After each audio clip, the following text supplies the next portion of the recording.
Watching and connected, but it's never enough. Talking with our friends about our favorite things. TV shows and movies and some random swearing. Hey! Hey! Hey! This is the pretty, this is the little, this is the pretty little podcast. Hello, all you pretty little people. This is the Pretty Little Podcast. I'm your host, Deadbeat Chad. With me is just Jess. I'm here. What are we talking about today, Jess? Akira. It's a 1988 film. It is a Japanese animated cyberpunk action film directed by Katsuhiro Otomo. It's also based on his 1982 manga of the same name. Set in a dystopian 2019, it tells the story of Shotaro Kaneda, the leader of a biker gang whose childhood friend Tetsuo Shima acquires powerful telekinetic abilities after colliding with a child Esper in a motorcycle accident, eventually threatening an entire military complex in the sprawling futuristic metropolis of Neo-Tokyo. Neo-Tokyo. Neo-Tokyo. That sounds really cool now, doesn't it? Yeah, in the distant future of 2019. Right. So this, without saying, I mean, this is by far one of the best anime movies to ever exist. It's consistently in the top 5, if not the number 1. It's a landmark, outstanding achievement. Yes, in animation. Absolutely. This is also one of the, I mean, with the exception of like a handful of some of the Studio Ghibli films, this was like one of the first to get like a Western release in theaters. Right. In 1988. Yeah. It was very limited, of course, because over here, we just weren't ready for a lot of this stuff. But right. Yeah, it was kind of a turning point. And Akira is where you can kind of define modern anime, right? Sure. That like what we think of anime as we know it today, like you can thank this movie because of its impact that it had in the And there West. are references to Akira scattered through. Like if you know this film and you watch a lot of anime, you will find tons of references, even if it's just shot composition or like a specific movement, like the way Kaneda stops his motorcycle, you know, the sliding to the side. I and mean, this, it's not even just in anime. I mean, like just film in general, Yes. video games. Sure. Like there's tons of like the 100%. Matrix, Chronicle, and video games like Cyberpunk. These all have been influenced by Akira and have callbacks and homages. And yeah, it's one of those pinnacles of like genuinely, it is considered rightfully so among the best of all time. So what was your first experience with Akira? Honestly, I'm not sure. I was probably in high school. I mean, to be fair, I turned 5 at the end of 1988. So my mother and father did not take me to see it in theaters. You know, it's one of those things. It was, I don't specifically remember exactly. It would have been late junior high or sometime in high school. It's one of those things you hear about, and it is something that people judge you on, or at least I don't think that the newer, like Gen Z, I don't think they really care. But for us elder millennials, if you haven't seen Akira, you don't get to call yourself an anime fan. Like, it's that type of thing. It's one of those linchpins. So I would imagine, I'm pretty sure it would have been my friend Stacy who had it, because she introduced me to a lot of different things like Cowboy Bebop and stuff like that. Right. You know? So it would have been around that time. I don't remember. I've seen it several times. And we watched it last night for today, and I'm never not blown away. Yeah, it's an amazing film to watch. By the animation in this movie. Even if you don't care about the story, Holy which you should, shit. because it's an incredible story. It's a good story, but it really is. Well, whatever. We'll get into it. What about you? What was your introduction to Akira? My first introduction, I Wizard Magazine probably would have been where I saw like pictures of this, whatever.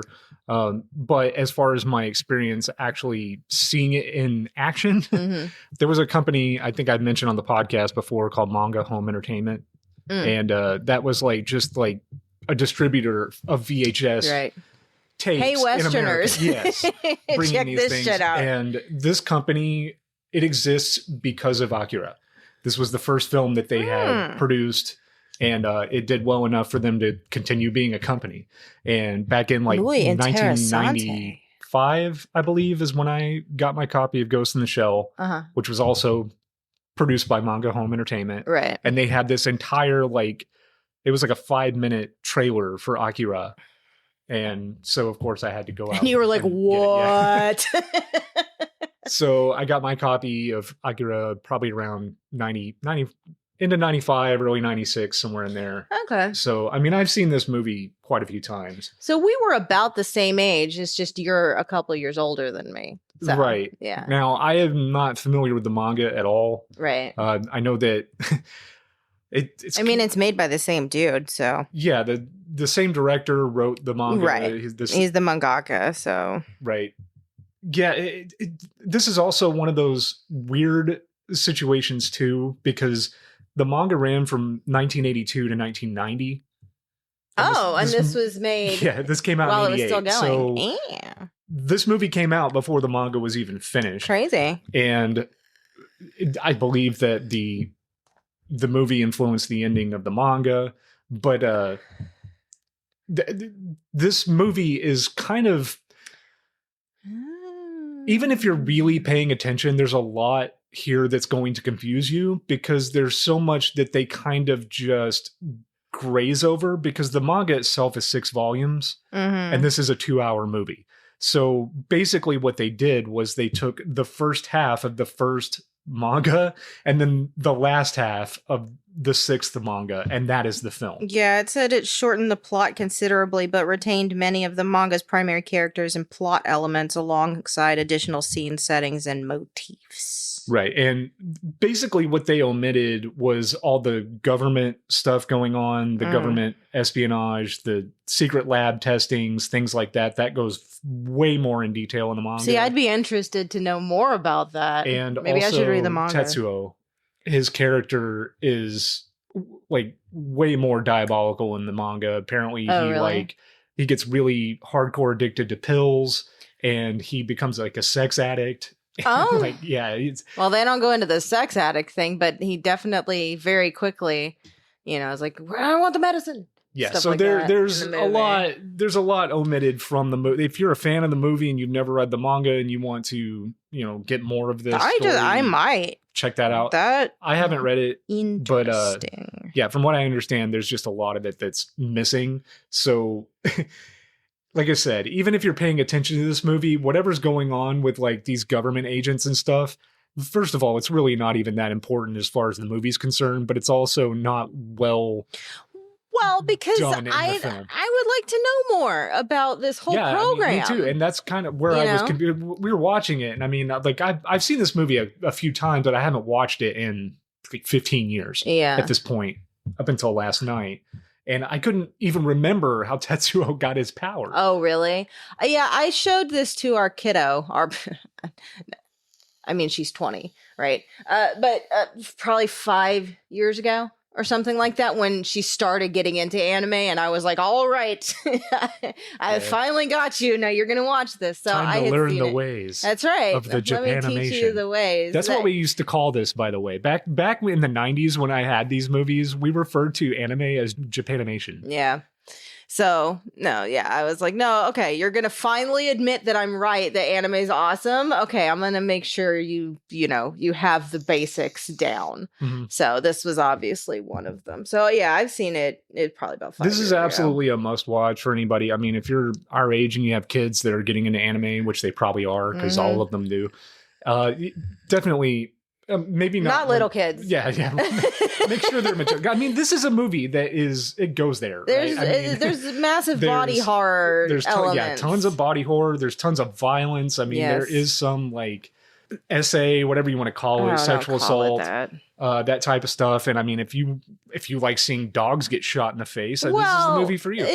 But that at least is done very quickly, and it's not drawn out, and it's not focused on really the 2 dogs were coming after the guy. He shot them. That it's not right. But they could have gone way worse with it. I'm just putting a warning out there. There is animal violence in this. It does happen.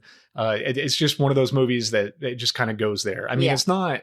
Well, it's meant to show the world The violence is Neo kind Tokyo of is. throughout the whole thing. Sure. The body horror comes in towards the At end. the end.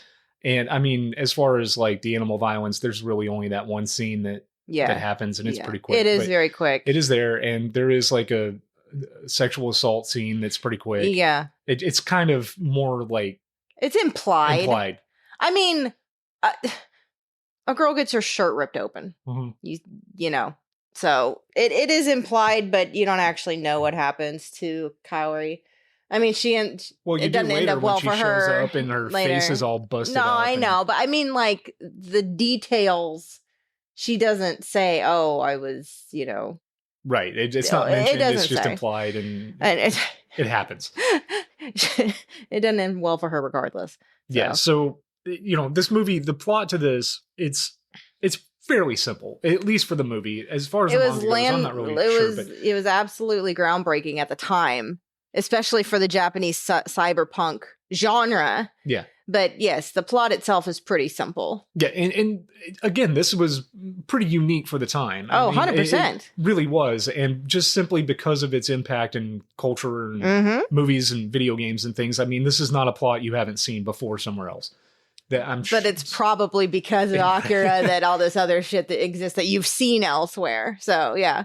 Right. So, it's post-apocalyptic, in 1988, a bomb drops the government is conducting experiments on let's just say, like, there's orphans that are being brought into government facilities because they're doing genetic testing. They're testing drugs, all kinds of things to try to bring out their psychic abilities. Right.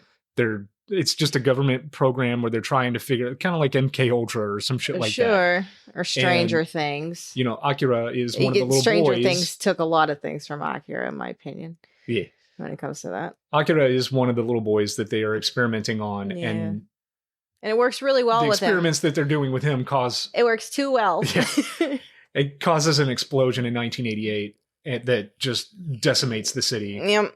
That's why it's Neo Tokyo. Right. And then flash forward 31 years later, 2019, now we're seeing the citizens living in that aftermath 30 years later. And the citizens here, I mean, everything, it's split down the middle, right? You have those in power and those who aren't. Right. And those are the only two archetypes. There doesn't seem to be a lot of just regular people. No, you either work for the government and you're in a bike gang, or you are just an urchin, basically living on the street. Yeah, and just doing petty crime, joining being gangs. a hoodlum. Yeah, all of the kids in this movie, I mean, they're 13, they're 15. Like 13 to 15. I right. mean, they're all under 15. Gangs, yeah. And they're. They technically go to school, but like they're just fucking off all day.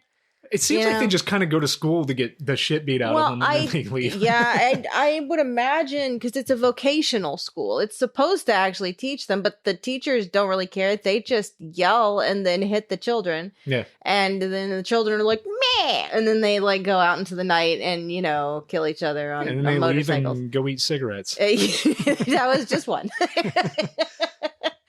So yeah, it is. It's the whole time that the best. The whole time that society has progressed in that 30 years, they're still conducting these experiments. They still have these kids, and basically the drugs that they're giving them, it stunts their growth. It makes their skin gray. Yeah, they shrivel up and look really old. Because they're aging, but they're not ghoulish. growing. Yeah, but they're like blue gray. Yeah. It I really does something to their skin like color. that Kyoko has lipstick and eyeshadow.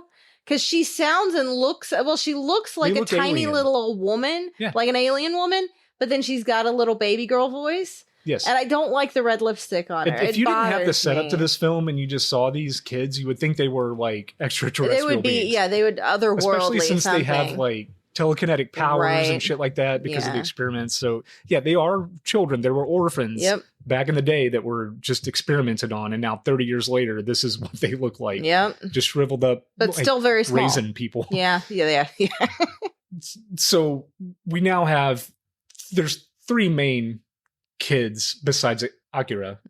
I don't know their names. They go by numbers. Well, yeah, it's Kyoko and Takashi. But yes, they were part of the group that was brought in back in the 80s, Mhm. and they grew up together in this government facility, and now they have mental powers, basically. And because society has progressed the way it has, like I said, the divide between the rich and the poor is so great that now, like, the poor are just like, they're ready for some kind of salvation. And this idea of Akira Yeah. coming to save them, it's almost like a Christ-like. Yeah, there's concept. definitely a cult of Akira Yes. in here. There's also an underground, like the resistance trying to fight, and which actually causes this whole fucking thing to happen. They have long since forgotten that Akira was a little boy and he is now some kind of messiah. Yeah, that they he's expect to come ultimate and deliver them. absolute energy or something like Yes. that. Yeah. Yeah. Yeah. So because after the bomb or after the explosion, there was a period of rebuilding and everything was good but now at this point, it's referred to in the movie as like overripe fruit. It's just kind of been allowed to rot. And some things are still in the stage of being rebuilt, but it seems like they've just been abandoned. The Olympics are supposed to be here next year. Yeah. But like the stadium isn't finished and nobody wants it. There's graffiti everywhere. There's people just making out on the street, which in Japan, Right. Yeah. And it's just rotten. It has there was potential for something good and it has all gone wrong because there's this class of elites that just took over. At this point in the story, it's because like the people in power, they're not in fear of losing their positions. No, they don't. They don't even hide care? the fact that they're corrupt. Nah. They don't hide the fact that they don't give a shit.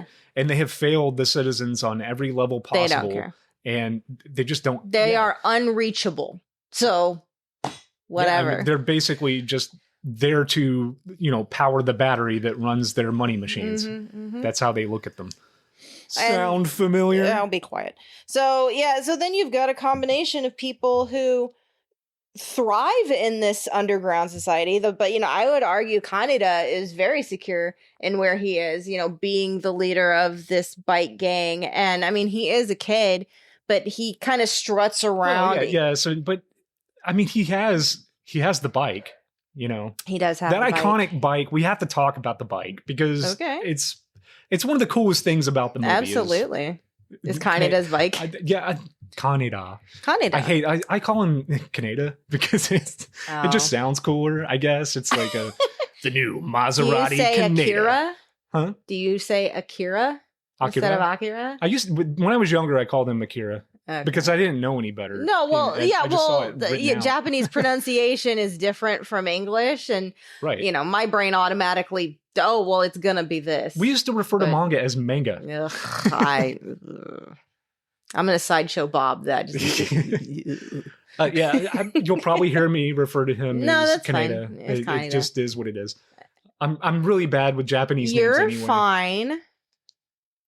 I'm here to tell you when you're wrong. This bike, I mean, it's iconic. Sure. Really, I mean, 100%. The poster for this thing has the bike on it with Kaneda walking towards it. I mean, it's just a iconic anime moment. Yeah. And, again, not to bring it up, but Cyberpunk, you can get this bike in Cyberpunk. There's a replica of it for your kid. You've got like actual Kaneda's bike?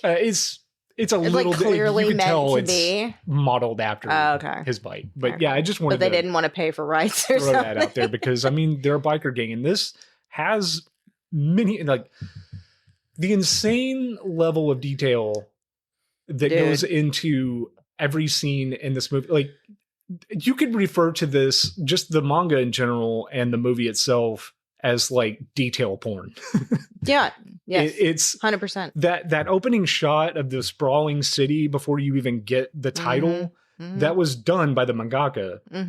And from what I understand, it took him 3 weeks. I don't doubt to it. create that. I don't doubt it. And he used a mix of pen, pencil, colored pencil, That's ink, awesome. paint, watercolor to achieve this like it has such a mural. Unique look to it, and there's something about the texture and the colors used in this film that it's so pleasing. Even when it's horrifying, I can't quite put my finger on it. Because it's definitely 1988. Everything in this Animation. movie is so kinetic. Yeah. When it moves, it moves in the way it should. Dude, this is... When something falls, it has weight. Everything, like the scenes of action when somebody gets hit, you feel the weight of it. Towards the end of the movie, when Tetsuo is going through it. Yeah. He's so gloopy and blobby, and the way that it just like crumples in on itself, and like the way that cities are, like the buildings are crumbling. Yeah, there's 3 scenes that really stand out the most to me, because what I love so much, more than the story, more than the characters, is the movement. And it's things like in that initial chase that ends with Tetsuo almost hitting Takashi and, you know, starting this whole thing. Right. Is you watch, it's little things. It's the traffic cones that when they're they're going through, you whoop, whoop, and then you move and you see the other side and they're exactly where they should be and they fall. It's things like that. It's the chasing lights on the motorcycles as they're going. And to sit back and just watch this knowing that all of this was done by hand. There's no computer anything in this. I don't have words for how impressive. That's what I was saying about, like, I think it was the Chainsaw Man episode. Like, this to me is far more impressive than you know, the Mappa 3D anime, even though it's more fun to watch and it is technically more complicated. Like, there's something to this handmade quality that I absolutely love. Probably my favorite scene in the movie, also legit creeps me out, but it's when the kids are fucking with Tetsuo. Yeah. And, you know, it's the teddy bear and the bunny and the car are like coming to life in his, I almost said hospital room. But when he's tripping balls in the hospital. Well, it's not really, because they're fucking with him. They are making this stuff appear because they want to scare him. Yeah, they're trying to scare him to subvert his psychic ability. I mean, it starts out with these simple little, like teeny little guys walking on his bed. But the coming together of all these disparate parts into this conglomeration of this absolutely horrific teddy bear. Yeah. And it's... And when he jumps out of the bed and like he goes through the wall and the wall turns into like giant Legos. Oh my God. And then, and then suddenly the floor is milk and you can see him walk on carpet and suddenly like he goes, like it is... Oh, and then impressive. The creepy, like, long teeth and the eyes in the dark. Oh, my God. It is incredibly done. Yeah. It is... I can't fangirl enough over how impressive this is. And to know that humans made this. Fucking AI had nothing to do with this. Computers had nothing to do with this. People made this. It's so impressive. This is one of those movies like A Ghost in the Shell that I had seen so early on in, like, my anime experience, because you know, growing up in America, like if you were just watching TV, you were probably going to see Sailor Moon, Pokemon was later than this. I'm saying like we're talking about like 1990, 91. You were seeing like Sailor Moon and maybe Dragon Ball or something. Yeah. But Ranma 1/2 I think was around at that point, but this was like an experience as a kid to see this, because even Disney movies were not on this level. Well, yeah, the thing about Akira is it basically everything that animators hate doing, it's like, let's lean into this. You know, all the meticulous little parts coming together and you have to, oh my God. A major pain in the ass. Oh my God. Like that is what's so impressive to me. But if you're into it, it's probably a hell of a lot of fun. Oh man. How satisfying. You know, when you're flipping back through the pages and you're watching it actually like, and you're like, I did that. Yeah.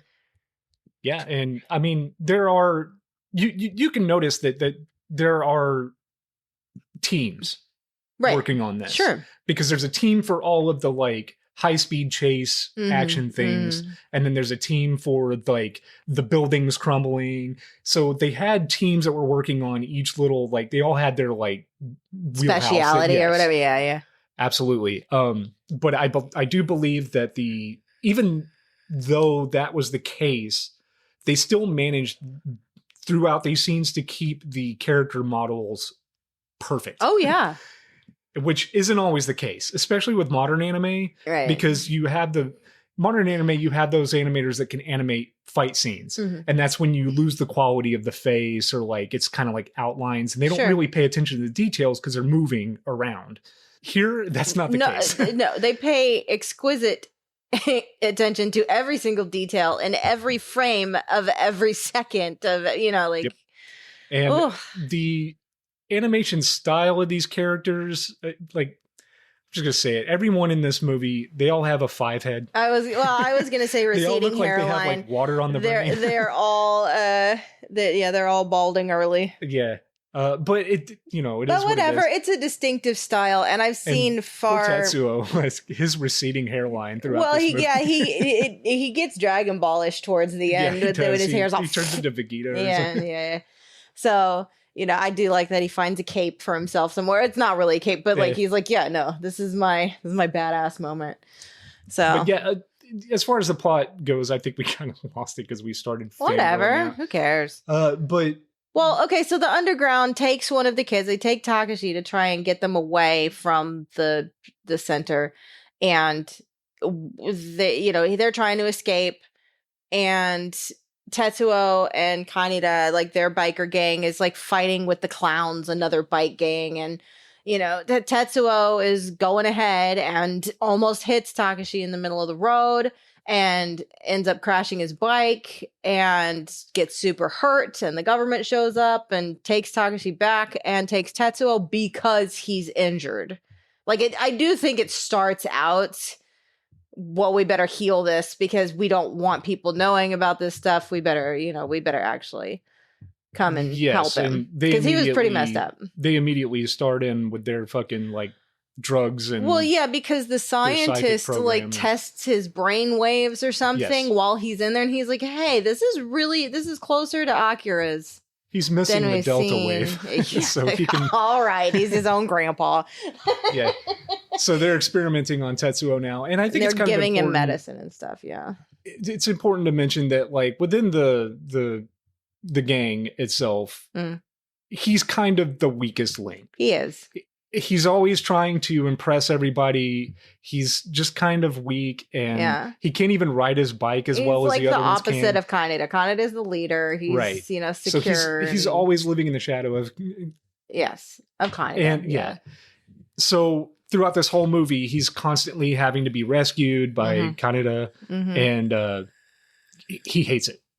He's tired of it. He wants to fight his own battles. He wants to get out of his own situations. Yeah. He wants to prove himself that he's, well, yeah, because you learn over the course of the movie, they've known each other since like the equivalent of like kindergarten. And day one, Tetsuo has a little doll stolen from him, and Kaneda, even though he gets beat up too, he gets it back for him, and he's like, here. Right. So but that's important for the character of Tetsuo, because once he does get these powers, he goes overboard because he can now. And but I do think the medicine is also influencing him a lot. It also, because like Kyoko, the little girl one, at one point is talking about how it's dangerous because he got started on the medicine too late. He's too old, to really start.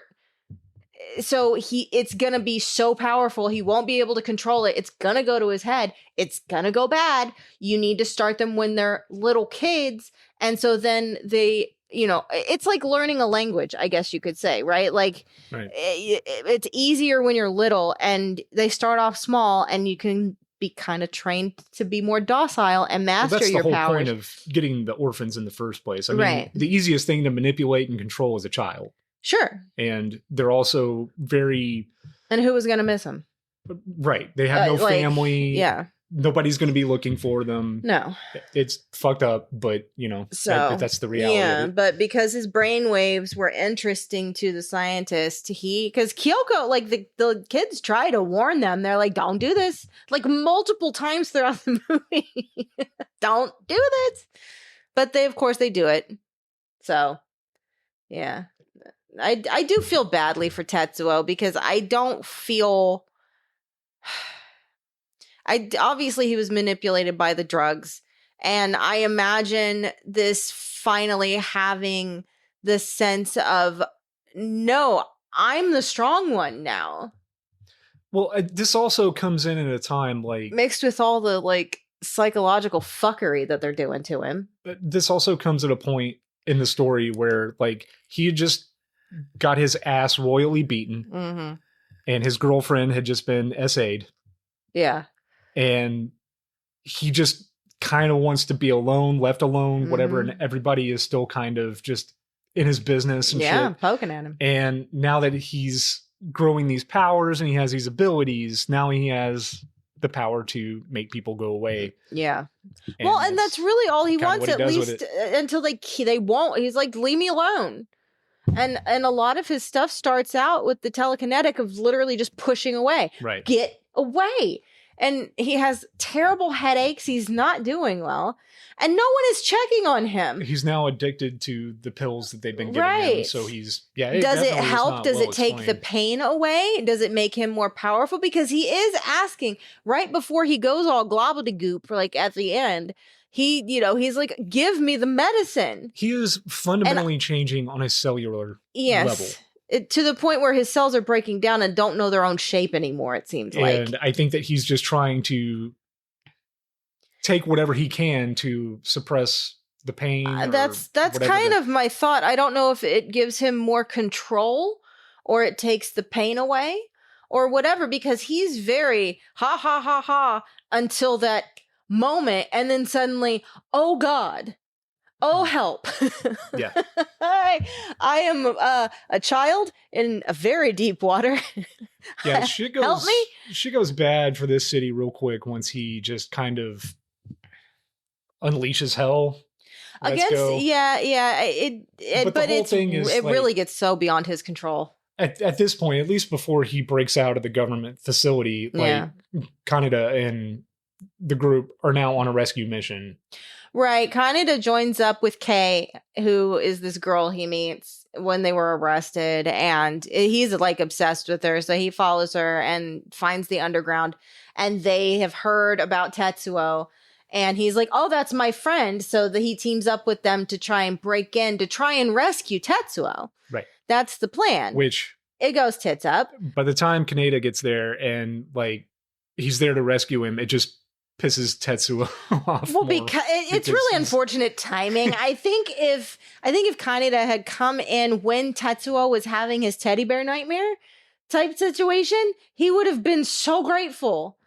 Like, but at that point, after, the freak out in his room, he breaks out and now he's going to go find the kids because he can tell that they're fucking with him. Mm-hmm. And he's like, all right, stop. But again, he's not trying to trying to cause destruction, but people won't let him do what he wants to do. When he starts like being able to like use his telekinetic abilities and things like that, he's not even sure if he's doing it on his own, if he's actually doing it or if it's a hallucination. Right. Because he's been hallucinating this whole time because these kids have been fucking with him. Yes. And when he is actually doing it, half the time he's not aware. Well, like when he's thinking about how thirsty he is, and he just reaches his hand out and the glass like slaps into his hand and he drinks. He doesn't even register that's what nice he just touch. Did. It's fantastic. I love that shit. So, and his poor head. I do feel badly for Tetsuo. This entire story is honestly, it's his story. For all that this is about Akira and like the idea of a Messiah coming and what's going on with that's the city, very with the on the side. This is the one person in this entire thing that changes the most, that goes through the most, that has to deal with the most is Tetsuo. Yeah. And it doesn't end well for him either. Really his story. Yeah, no, it is. That's how I look at it. Everybody, like Kaneda is the one on the poster, it's all Kaneda in his like red jacket and his bike and all of that. But this is obviously Tetsuo's story. Yeah. Like, and Kaneda arguably doesn't really change. He's still the person he was at the end. Yeah. He's, even at the very end of the movie, I mean, he just really just wants to ride his bike and go fight and have Kay like him. Yeah. He's fighting. That's why I was going to say, like, when you mentioned that he is just like, he's comfortable in this world because he wants for nothing. That's what I'm saying. Like, there are people who just this works for them. Like, he doesn't aspire to anything more. This will be his life, his whole life. As long as I can eat, I can sleep, I can ride my bike, and I've got a pretty beat things girl. up. Yeah, I'm fine. that's all That's you need. all I need. Especially in this world. Yeah. So, But- but the fact that he doesn't really change, I don't mind that. Not everybody has to have enormous, complex character arcs and come to Jesus moments and realizations and that are fundamentally changed. I'm sure he is at least somewhat humbled, or at least has nightmares for a while after seeing what happened to his friend. But we also don't really know. Yeah. There's I don't one thing really that I know. wanted to mention about this too. The lighting in this. I was thinking that while we were watching, because in the Chainsaw Man episode, you were talking about how the shadows aren't always quite right. Yes. And when the Colonel like walks forward out of the shadow into the light, and it's particularly well done, like it's beautifully lit. I'd thought of you in that moment. I was like, "Oh, see, that's it. Every shadow works there." Anyways, what were you the gonna lighting say? in The this lighting. film it's in another realm of quality.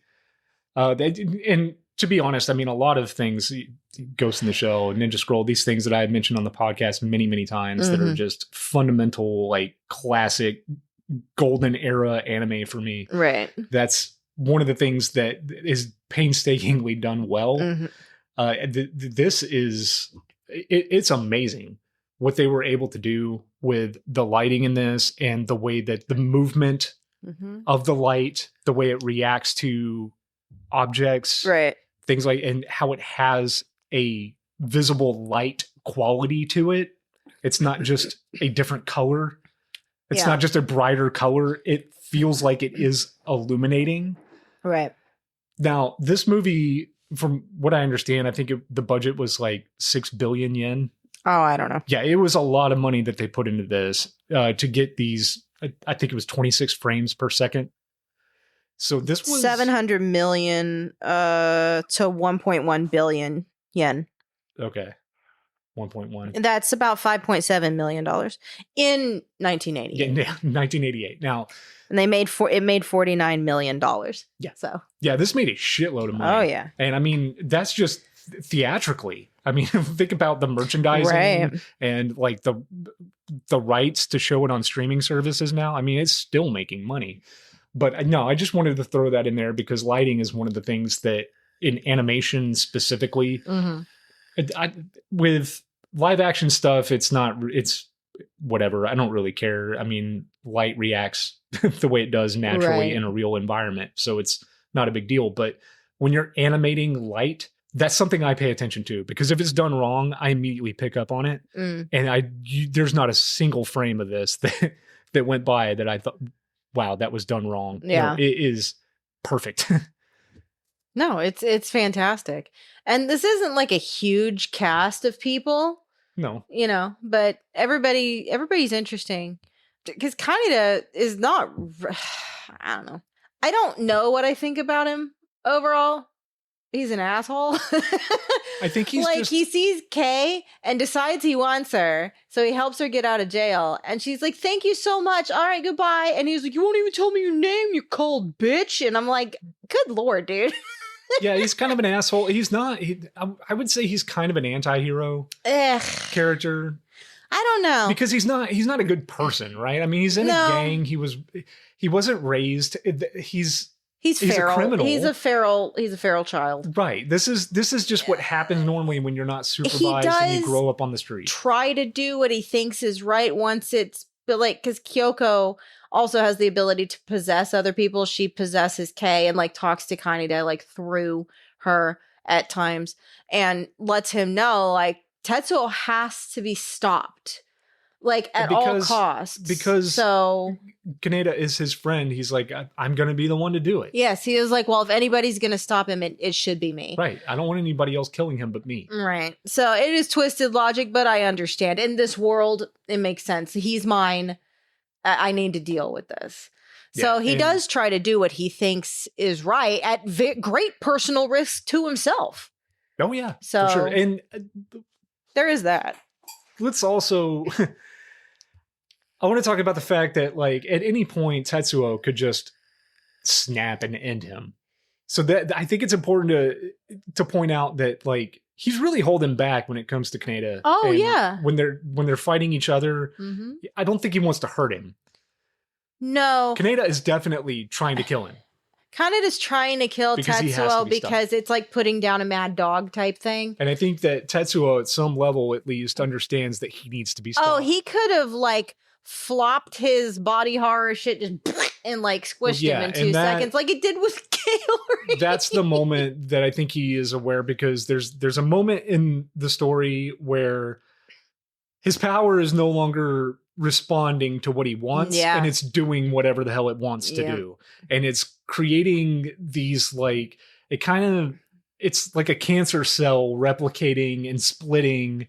And, you know, he can have like, he gets his arm cut off at some point. Yeah. And then he just uses like debris to like form another like arm. rebar and all of, and all that stuff. So he becomes this like conglomeration of flesh and wires. Yes. And stuff like that. And there's a point where everything that he's doing, it's doing it on its own, and it's not listening to what it's telling him to do. And that's when he realizes like this is going to get out of control really fast. And like he starts asking for help. Yes. And unfortunately for him, the only help is to kill him. Yeah.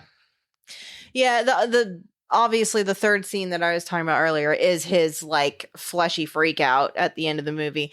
It is the only part that grosses me out. And it's the part that grosses me out is not what you would probably think. It's when because he's sitting in the chair. They're at the Olympic Stadium. Yeah. And he's sitting in the chair. I knew this was the part that you didn't like. Kaori is, she found him and is trying to help him and all of that. And so she helps him to sit down in this chair. And she's like, oh my God, you got like a robot arm now. And he's like, yeah, it doesn't look that great, but it works okay.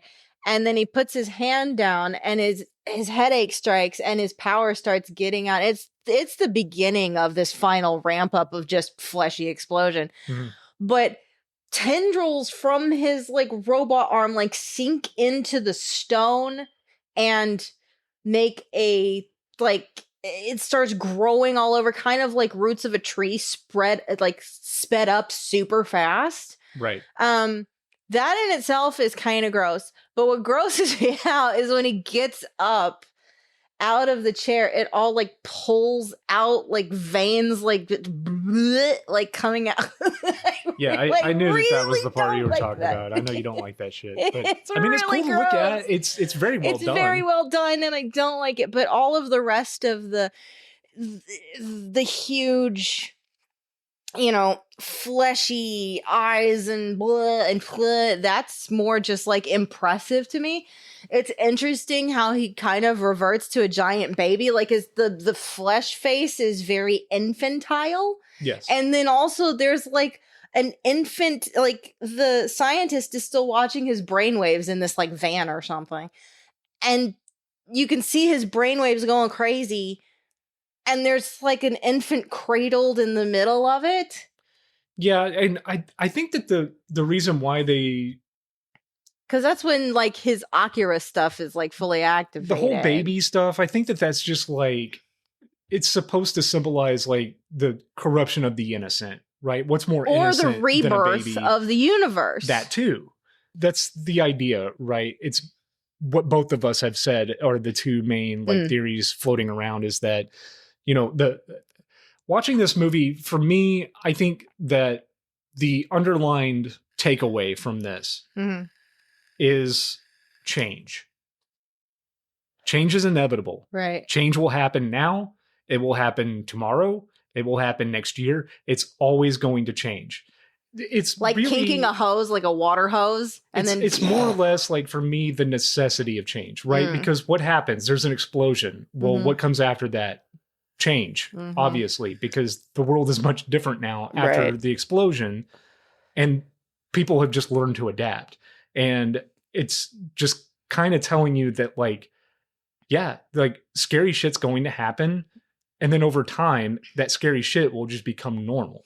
Yeah, I think to me the change, I could see that, but like the whole rebirth of the universe, once all of this happens, because they were talking about how this city was an overripe fruit. It's been allowed to just kind of rot and fester, and it's like a forest fire, right? People will set like controlled forest fires in order to clear out, like specifically, and it's directed, it's not just like throwing a cigarette in the woods, right? Like it's a controlled thing to clear out old so new may come. It's that whole thing. It's what happens with the cycle of the seasons every year. It's one of the very first things you see in the movie too, like when they had the big sprawling cityscape during the title scene. I mean, before you see the city, it kind of even looks like a fetus. Sure. Yeah. It looks like a fetus that kind of turns into this topographical map of the city that becomes this sprawling mural with thousands and thousands of buildings painstakingly drawn out. So like there's something there with the corruption of innocence, the childlike creatures, the way that they're suppressing the children's growth, right, and things like that. There's something to this. Well, and you can even liken all the cityscapes to cells in a larger organism that are going out of control. A lot of the aspects of this society are out of control. And I don't mean like, military control and all of that, but like there is a balance to things, and balance is off in Neo Tokyo. Yeah, and even to the way that they show explosions in this film. They start out as like orbs and they kind of expand. And so it's almost kind of like a wombish. It's amazing. It's really cool. Yeah. Well, and there's a lot of symbology with circles. If you notice, a lot of Tetsuo's, like when he's pushing things away, the like indentations of like a giant sphere will appear like in the walls, in the floor, as if he is, in the middle of this sphere and just pushing it out. As if he's creating a force field. Yeah. Or a force of air. And just get power. Away. Yeah. That, I don't think he ever intentionally hurt anybody aside from Kaori, but I'd argue he was out of control by that point. Oh, who wasn't, well, yes. But that's the flesh itself. He didn't do that. Right. I mean, his body did, but, he didn't intentionally hurt anybody unless they were just refusing to listen. And I'm not saying that's an okay reason for murder, but when he's already altered and he's got these powers that are whispering to him like crazy, like more, and Kyoko over there going, the more he uses it, the worse this is going to be. Like the scientists and the military guys who come to his room to check on him after his teddy bear nightmare, they're like, "What? You can't be out of your room. What are you doing?" And then they realize, oh my God, something happened here. Hey, we'll get you another room. And he's like, leave me alone. I need to go confront these kids because they're fucking with me. Right. And they won't listen to him. And Tetsuo has just had enough of people not listening. So sphere, blah, and then they're just splats. Yeah. They got splatted and he got to go to the baby room. Get splatted. Yeah, there are so many moments in this film that, like, I mean, I don't even know if I can sing enough praise. No, for the amount of detail. There's not words for how amazing this is. Put into this, and I mean, you also have to consider the fact that this is an animated film that came out in 1988. When you compare it to something that this would have been in theaters with, like, An American Tail and Little Mermaid, things like that. Listen here, I love An American Tail. I don't want to hear about it. They were just long enough to reach that feature length, that 80-minute mark, and this is like 2 hours and plus, like 4 minutes. It is, and it's interesting because there's been times when I've watched this and I've felt like, how am I still watching this? Like, this is still good. It didn't seem nearly as long to me last night as it has in the past. I don't know why. It is a substantial film. Yes, but I didn't get sleepy. I didn't fall asleep at all. There's a which ton is an accomplishment going on for me. Like, for as simple as the plot is, there is a lot going on with the character development in the story. But not only that, but you're just like almost over encumbered with the visuals. Yeah. That it feels... It's a spectacle, man. It feels like substantial. Yeah. Mm-hmm. And that's hard to do for an animated film, especially of this time. Because, for all that, like The Little Mermaid, American Tail, things like that, you can sit and watch them. They feel like these passive experiences. Rescuers Down Under did not, because Marahute was awesome. They just kind of end as quick as they start, and then you rewatch it. This is also not for children. No, not at all. This is absolutely an adult there's film. A completely different demographic. Kind of what I'm saying is, like, I'm trying to, like, praise this film for the fact that, I mean, you could put this, like, how the hell has this not got, like, a Criterion release? Does it not? Some kind of bougie label. Mm-hmm. 4K ultra, like, box set edition that comes with a life-size replica of Kaneda's bike. Because you could put this up there with any Oscar contender. Like, oh no, it is a masterpiece. Absolutely. Hands down. I said, in the pantheon of animated films, not just anime, but just animated films in general, but especially anime, this is consistently in the top 5, and I think it needs to be. It forever should be first number 1 spot forever. Well, because people who, I guess, older people at this point, Chad, we're getting old, who have grown up with anime and watched how it changed and has exploded, much like Tetsuo. I would say the anime industry now is very late stage Tetsuo. It's just so much stuff going every which way, and oh my god, and not all of it's great quality. This is so foundational and fundamental to animation overall, especially Japanese animation, especially Japanese cyberpunk, post-apocalyptic, all of this stuff. It is special, and it should always be praised. Special. I don't care how old it is. This film is as amazing today as it was when it came out. Yes. Like, it's just as influential today as it was back then, as it will be 30 years from now. And it's still just as incredible to watch. Like, I was spellbound last night and I knew what happened. Yeah. It doesn't lessen it at all. It does not get old. No. It if anything, I'd say you just find more to like about it the more you watch it. Yeah. And it's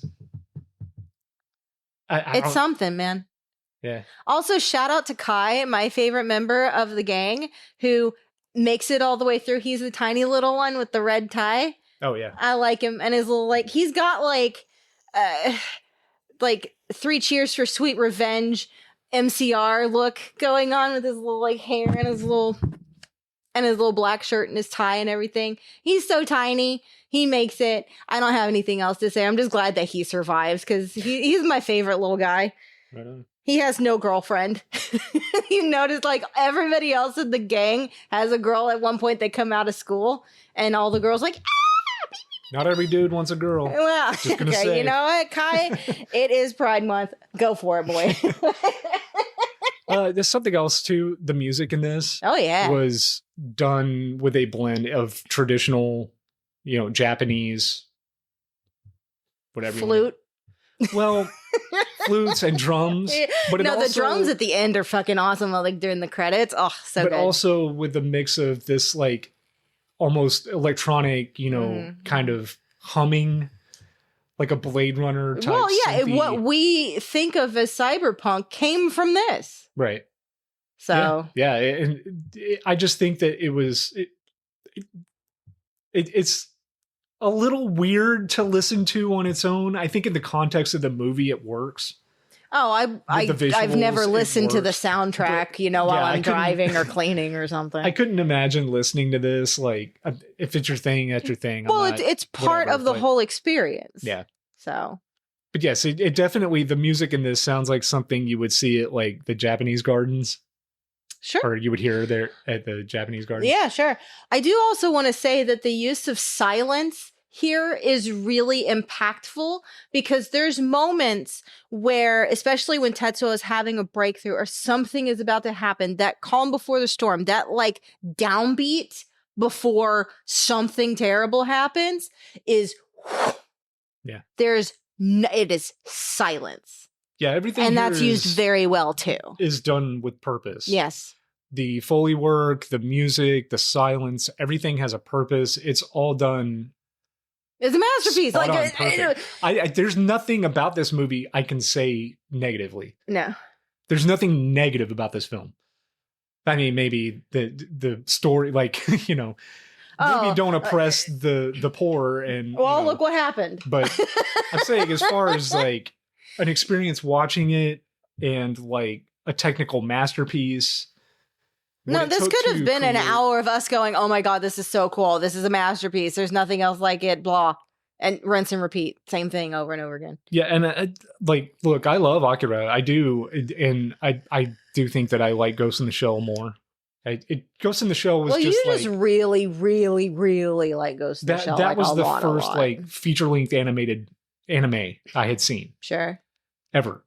And I saw it when it was brand new, and like was immediately blown away by it. Sure. And it's just Akira's up there. Don't get me wrong. Like if I had to pick two, it's these two. But Ghost in the Shell kind of. I'm not gonna rate it because I like so many different kinds of anime. I think it kind of stands alone in its accomplishment. I think intentionally so. In how influential, and I'm not saying Ghost in the Shell it wasn't influential, because obviously it was, but there is something special about this. Is it my favorite? No, but my favorites are my favorites for like stupid reason, like you just really like them or whatever. Ghost in the Shell also had the benefit of coming out 7 years after this and learning from what this it is did, so important, so impeccably done, that it is on its own island as far as I can't compare it to anything else, and I can't rank it. It just is. Yeah. For me. It's amazing start to finish. It's like fun to look at. It's fun to watch. Like everything, every element here is stunning. Yeah. Expertly done.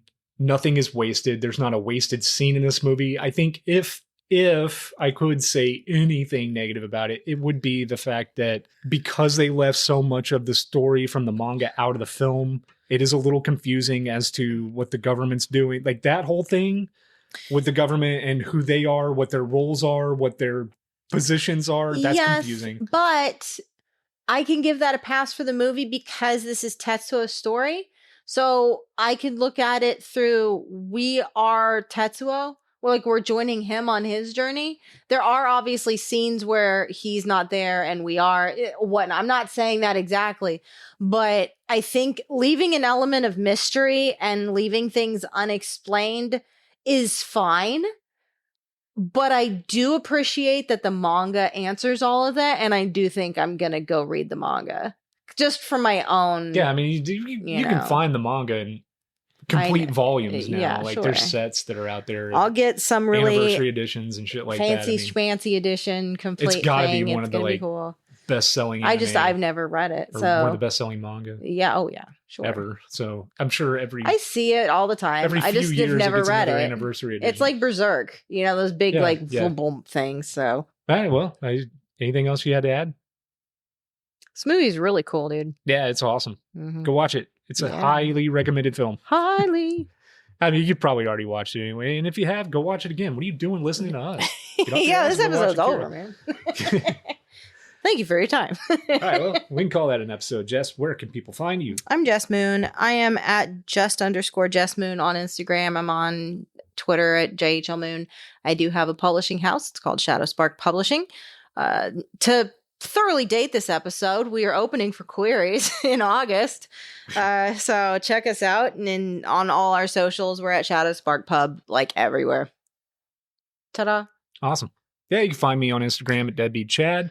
You can follow the podcast on Instagram as well at The Pretty Little Podcast. We've got the YouTube channel where you can go and see, hear. See the awesome thumbnail that you design specifically for each and every episode. Yeah. That's at youtube.com/at The Pretty Little Podcast 69420. It is. Thank you for listening. Thank you for downloading. We really do appreciate it. Till we see you again, stay pretty. I'm not playing along with your stay little anymore. You have to stay little. No, because you won't stay podcast. You can't. You can stay pretty and you can stay little. You can't stay podcast. that what Akira taught you? Well, that and how to love. Oh, God. I don't like that. Get out of here. Ah.